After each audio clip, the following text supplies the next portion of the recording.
So you don't have to live near the incinerator to get the dioxin. You can live miles away if you eat the food that's produced near the incinerator. And so everybody in Italy should be worried about building incinerators in Parma. Parma? Parma cheese, Parma ham. Once the dioxins get into our body, we can't get rid of them. They go to our fat. Now the man cannot get rid of the dioxins, but a woman can, by having a baby.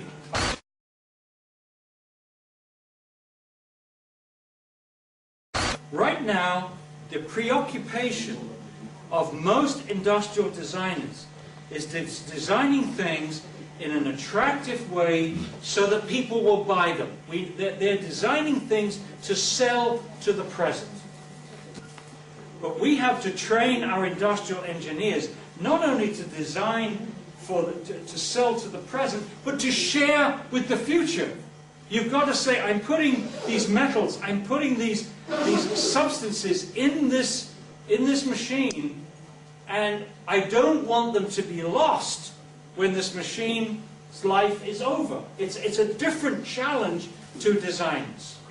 If we can't reuse it, if we can't recycle it, if we can't compost it, you shouldn't be buying it. To industry, if we can't reuse it, recycle it, compost it, you shouldn't be making it.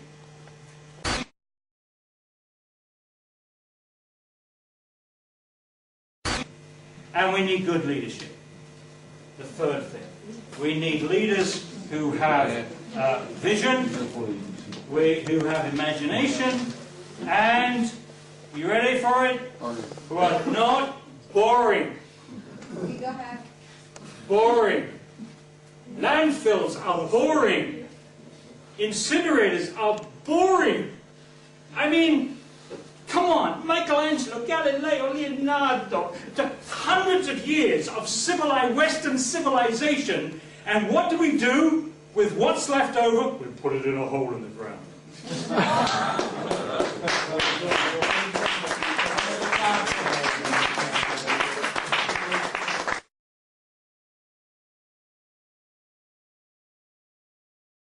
Now, I'm so obsessed with this notion of boring that I have a different category. I have human beings and human borings.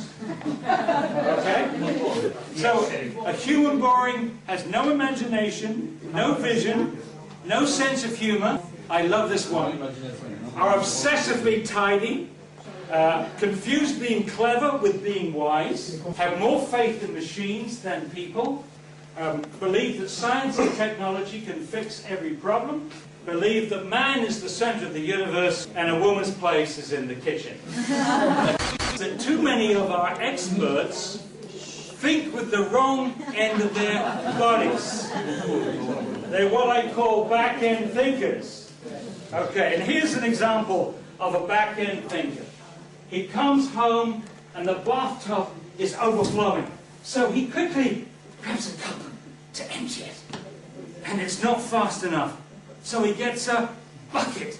And it's still not fast enough. So he gets a foot pump. And it's still not fast enough. So he gets an electric pump. Still not fast enough. At this point, his wife comes home and switches off the tap. She is a front-end thinker. And that is the metaphor for zero waste. Here is the traditional way of waste disposal. Here we go. And if the first machine doesn't work, you put on another machine, and then another machine, and another machine.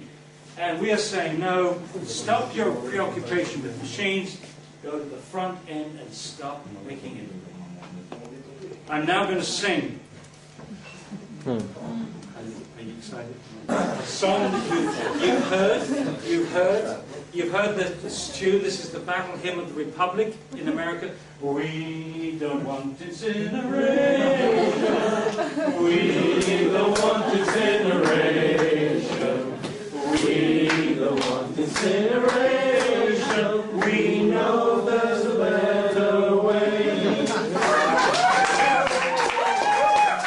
While we recognize our landfills all are swelling with the waste, This doesn't justify a bad decision made.